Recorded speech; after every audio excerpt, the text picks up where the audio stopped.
This is the first awards ceremony that I've attended in 10 years. And I'm very nervous now, but I always used to be nervous when I was at the awards dues, when I was actually up for something. Not necessarily I was worried that I'd won or lost, to be quite honest. I used to get too drunk to care. But I knew that at midnight I'd slope off for a piss and I'd be in the John Owen one, and invariably someone would sidle up to me and go, "Well, it's you, is it?" Someone I'd fired about 5 years ago. "It's you, is it?" I've been meaning to say that, you know, kind of, and like, and I knew that would always, there's no one here tonight. No, I'm okay. And so Patrick asked me to talk about why there's no shame to doing work that works.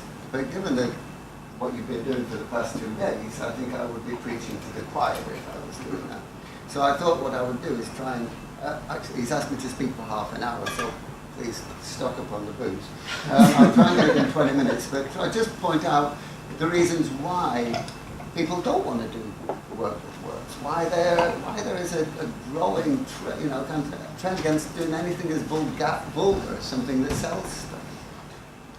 So I'll outline a couple of reasons why that is, but first I wanted to pay homage to John Caples. John Caples was the man who taught me how to do effective work, and also saved me from an ignominious end to my career. And as a 30-year-old trainee copywriter, I was trying to put a big idea into all of the work that I did. And whilst sticking those ideas into the bank tails, billing stuffers and illustrated A4 envelope stuff we were working on at the time, seemed to win the respect and admiration of my peers, Pamela Craig and Chris Jones, if you remember those two. I mean, no slouches, them two. But I knew that once Drayton Bird came back, who had hired me in the first place and said, "If you don't make me any money after 6 months, I'll fire you," he would rumble me for the charlatan that I was, because none of this was working.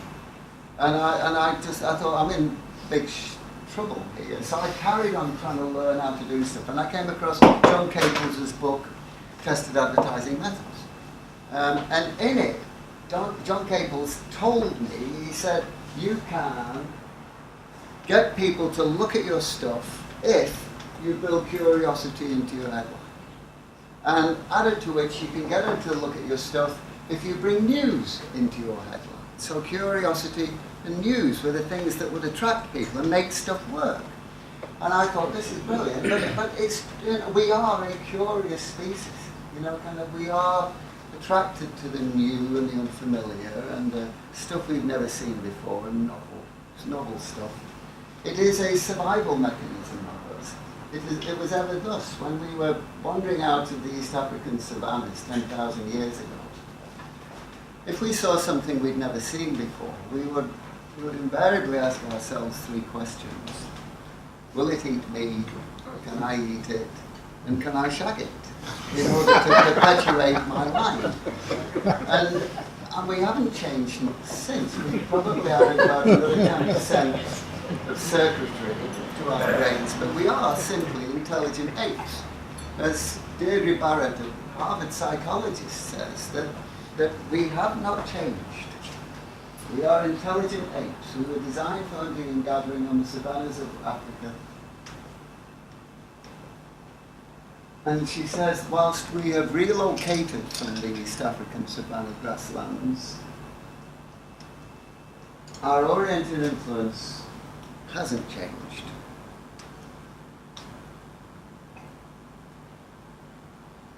So we're attracted to the new, and I say it isn't just, we're not just attracted to new improved, we're attracted to seeing things that we've never seen before, like ideas. I call it an abruption, something that gets your attention when you put that into an advertisement.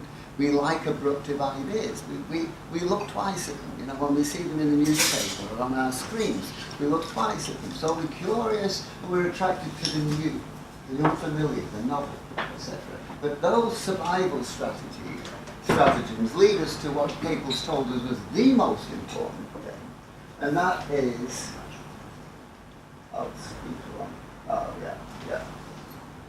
Caples concluded that the headlines that get most attention are the ones which appeal to the reader's self-interest and its headlines based on reader benefits. They offer something that they want, that you can give them. And at that point I realised that David Ogilvy's thing about you need a big creative idea was pointless unless you had not only a big creative idea, but this is going to be you needed a big marketing manufacturer. Is it frozen? It doesn't matter. I'll, yeah. And so I always used to start off every piece of work that we ever did with this. What is the problem being faced by my prospect at the moment? What is the solution provided the product or service that I'm selling? And that was basically the success. If we had any success as an agency, everything started from there. That our real aim was solving people's problems and helping them and such like. And that led us to successful work. And Caples basically guided me through a 20-year career, from a 30-year-old trainee writer to a bloke who started his own agency to an ill-fated stint as a global creative director. The biggest non-job in the world. It's like being a doctor, visiting patients on a 3-monthly basis who really don't want to take the medicine you want to give them, who promise that they're taking it, but don't. And Gossage and John Caples really steered me through my career. And if I was to start in business again, human nature being what it is and hasn't altered, I'm sure that everything that Caples said would help me along the way. And human nature hasn't changed, but I think the agency has. And every time I open a magazine or turn on my iPad or talk to people who I respect who still work in the industry, or look at the big awards shows, apart from this one, I see that the industry seems really to have fallen out with the idea of doing something as vulgar as selling stuff. And I think that it leads us to work like this, if we can click on this. This one, the One Club's best writing for advertising last year. And if you can if you can read it from there, tell me whereabouts you get to in the copy where you actually can work out what it is that's being sold. But also imagine it in situ in a magazine, a man's magazine, surrounded by ads, by articles that have got headlines, with possibly an emboldened subhead which takes the reader into the article, which has got subheads, got photographs with captions on them, which are essentially creating what psychologists call a schema for the person who's reading it, so that they know what the story is about and they know where the story is going to take them. And then compare all of those little techniques that are used by people who want people to read their copy, and then compare it with this. And then, so we had that one, the best writing for advertising in the One Club. Next slide, please. This one at D&AD. Again, it's the same kind of thing. The complete indifference to whether anybody actually reads the stuff or not. And then the reductio ad absurdum of all of this is in this series of ads here, which one big at Cannes.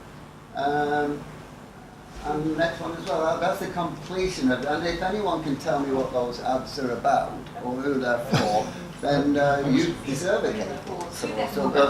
So you deserve a gold lion, actually.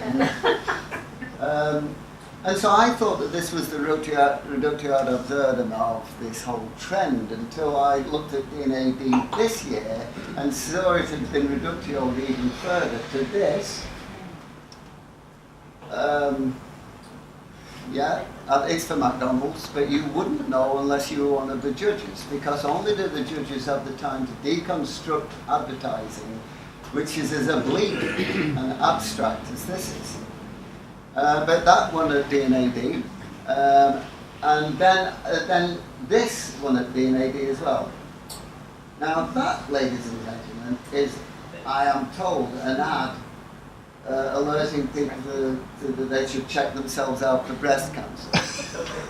Now, I think when a a health service has got finite funds and it is trying to communicate something as serious as you should check yourself out for breast cancer, then I think that this is almost criminal, an almost criminal waste of money.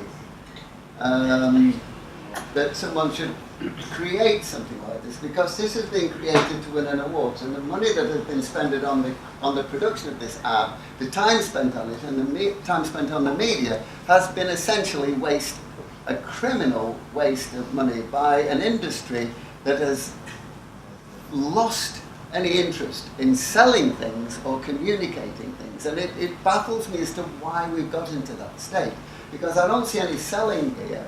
But I do see a slavish adherence to a formula first articulated by the arch-creative loving Neil French about 12 years ago, how you create the ultimate award-winning work, and that is you remove the copy, you remove the headline, you remove the logo, and you remove the strapline, and that is how you win an award.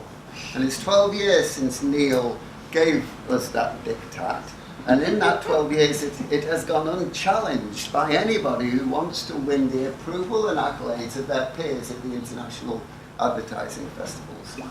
Which is why you are to be, and Patrick is, and you are all to be congratulated, because you, I assume, have zigged when everybody else has zagged. You have been contrarian enough to actually award stuff that is effective. And my definition of effective is this: it is advertising that gets noticed, it gets engaged with, and it gets acted upon.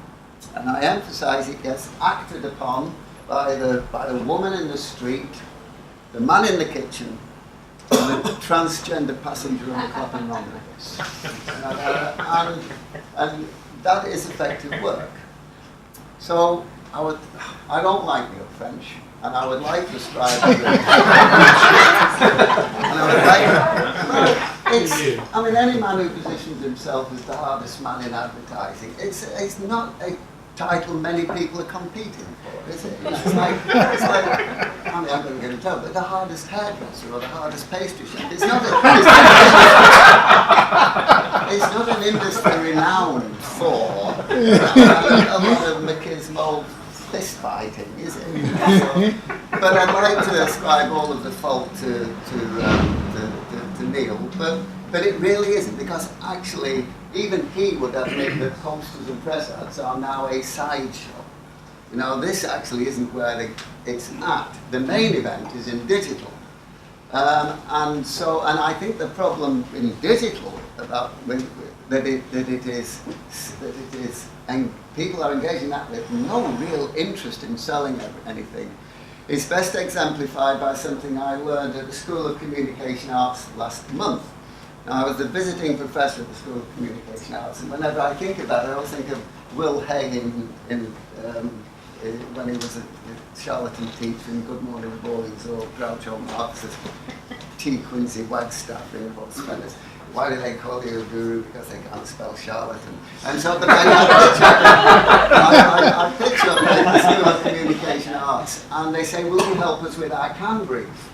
And so I said, well, yes, go on, what is it?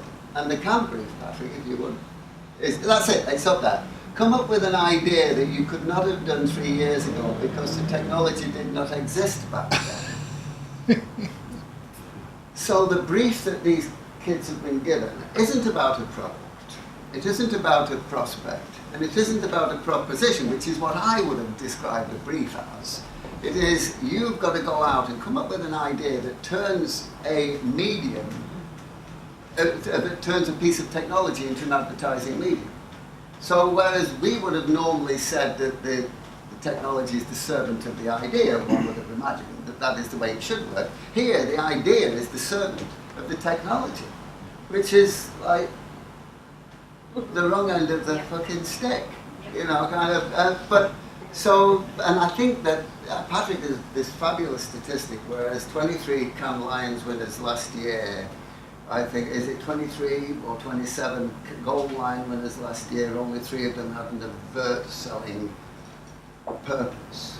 And I think that you will probably find that many of those will in the digital arena where the technology is the thing that is lauded and the idea and anything to do with selling is ignored.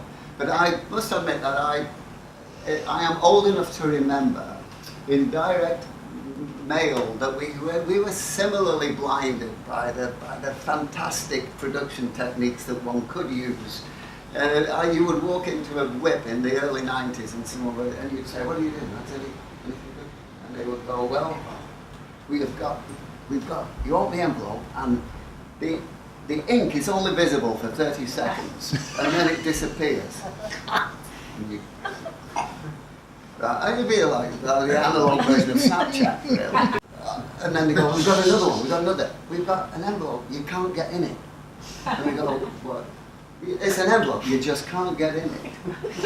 You go, "What do you mean?" "Well, it's made of such material that you can't open this envelope. You can't pull it up, you can't tear it, you just can't get in this envelope." And you just say, "You're fired." And I used to bump into them at awards ceremonies. And they go, "It's you, is it? You, is it? I sold that fucking idea." So I think digital has got to grow up, frankly, and it's got to learn that an idea. Well, I won't put it better. So we were giving digital a kicking. Let's move on to data, big data.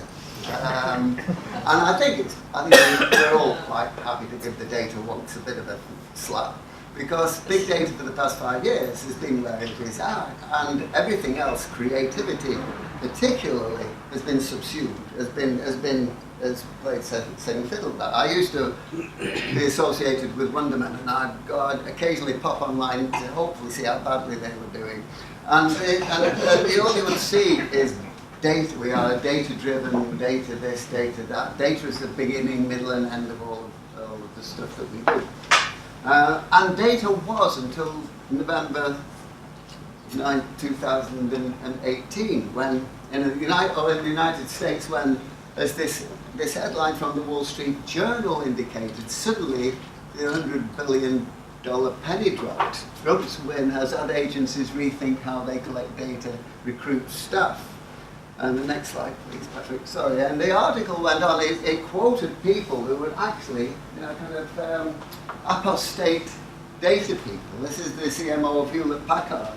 Given how polling underestimated Mr. Trump's support, the election underscores the limitations of research methodologies that even in the era of big data are subject to human bias. I was surprised to see that the next person quoted was David Sable, who, whilst he was the vice chairman at Wonderman, had data coming out of his arse, but suddenly never one to hear the rumble of a bandwagon and not jump on it. David, I think he got someone to write this quote for him, and that was, "If you want to see where the lion eats, you don't go to the zoo, you go to the jungle." And then there was Joe Tribody from Subway. "This election is a seminal moment for marketers to step back and understand what is in people's heads and what actually drives consumer choice." And it became apparent to everybody that if you reduce, as big data does, humankind to a spreadsheet, and if your algorithm doesn't do nuance or idiosyncrasy or empathy, then the work that comes out that has been briefed in is two-dimensional and soulless. Okay, and wrong, and wrong. It holds a mirror up to the data. And so what they've done, the agencies have now hit upon this, and that next slide, please, Patrick, and that is, HP is reevaluating its reliance on research techniques and seeing if it needs to increase its use of personal interviews and ethnography. This means we are now which is when researchers try to understand how people live by visiting them in their homes and work environments. No shit. Dave Droga has come to the same conclusion that actually getting off your arse and going and talking to people will tell you a little more about them than studying reams and reams of data on them. Okay, so that is it. So the new approach to research is get off your bum and go and talk to people. And one imagines that that might lead to work that is a little more attuned to what people need. What problem have they got at the moment? How can I solve that problem with the product or service that I am selling? And start selling it to them. And that, it might help. But don't hold your breath, because staying with the Donald Trump election and its implications for advertising, there might be a good reason why the agencies are not interested in selling too much, and that's because they can't stand the people they are selling to. And this became apparent. This is from Forbes magazine, can liberal-leaning ad agencies effectively sell to conservative consumers? Now, I know Jeff Goodby. Jeff Goodby is a mild-mannered chap, but he hates people who don't agree with him politically, frankly, and that's all it is. With a vitriol, a vehemence, a visceralness. I've run out of V's, but he absolutely hates them. Absolutely hates them. You know, and everybody I know who works on the West Coast and the East Coast share his hatred for the people who they fly over en route to each other's offices. Most of them do. Next slide, please. Horace Diamond. You're from the middle. It is estimated. It's not our fault. That article in Forbes estimated between 85 and 90% of the people who work in advertising are of a left-leaning liberal persuasion. And the article asked in all seriousness whether they could possibly sell to the 60 million people who voted for Donald Trump. And the CEO of McCann posed much the same question in the Wall Street Journal when he said that the marketing programs are oriented towards metro elite imagery, in other words, moralistic and aesthetic themes that appeal to consumers in New York that don't play too well in Wichita, Kansas. This is what's happening in the United States. We can smugly say, well, that's the United States, isn't it? But just think about somebody who works in London, for example, who works for one of the big dumb networks, as George Parker calls them affectionately.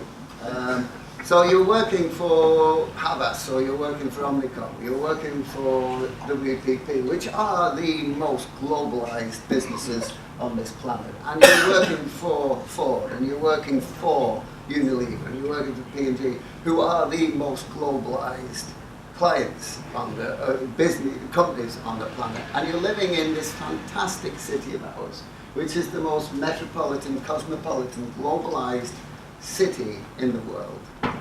And you've got to sell to people who live in Edgbaston, and you take a domestic roof, and you've got to sell to the people who aren't like you know, and I'm sure the people in London would say, yes, of course I can empathize with them, I can understand their wants, their dislikes, their fears and all that. But to play the political card on them, do they really feel that way? Do they really want to get into their head and understand the fears, concerns of those racist, parochial, insular, Little Britain dullards who voted for Brexit? Not too many people I know who work in our cosmopolitan, metropolitan bubble are willing to get into their heads. I've not seen too much evidence of that kind of willingness, that's all. So I'm not sure whether we want to sell that much. And then taking this even further, I don't think that our metropolitan elite ideology is too keen on selling things anyway. There are a lot of people who work in advertising, particularly in creative, who aren't comfortable with the business and commerce side. Never have liked all of that. You know, when the fresh lorry load of troubles pitches up at 9 o'clock in the morning, most creative people aren't even on the train coming into work. You know, I remember when Cannes, when it was announced that clients were allowed to come to Cannes, it was, oh my God, no, we can't get clients. That's it, Cannes gone. You know, our week in the sandpit has been spoiled and everything. And I think there are, to take it even further, a lot of creatives now in the UK who really despise the capitalist engine of consumption and growth, that they turn up every day and grease with the lubricant of advertising, and it really annoys them. And my evidence for this is the alacrity with which they embrace the idea that actually we don't have to sell anything anymore. When I come into work, I'm not selling anything. I'm saving the fucking world. I'm changing the fucking world. It's fantastic. You know, kind of the guy who was CMO of Procter & Gamble, who wrote Grow, announced to us, when we had Santa Baranza, this is what we've been waiting for forever. We aren't here to sell products and services. We are here to attach a brand to a social purpose. Social purpose, that's what we're here to do. And then David Jones jumped on the bandwagon with, joined in the chorus of this with his Who Cares Wins. And he announced to us again that we no longer had to sell anything, that our job was simply to find a purpose that appealed to our ideological concerns and then to promote it on that way, in that way. There's never been a DNA pencil for effectiveness, but within like 30 minutes of David Jones's book coming out, there was the white pencil, for which everybody in advertising subscribed. I am an advocate of the white pencil. I am an ambassador. 50 people signed up to be ambassadors for the white pencil. Cannes, there's never been an award at Cannes Alliance for effectiveness, but the Cannes Chimera award came up, and everyone signed up for that. This is how detached the industry has become. I opened this this morning, 9 o'clock from Cannes, and I find that it's great. Look, I can't believe this. This is just what I was hoping. Maybe I'm wrong, I'll have to change my speech. Learn from the most creative people on the planet as they reveal how to deliver work that works. Work that works, that sounds effectiveness to me. At Cannes.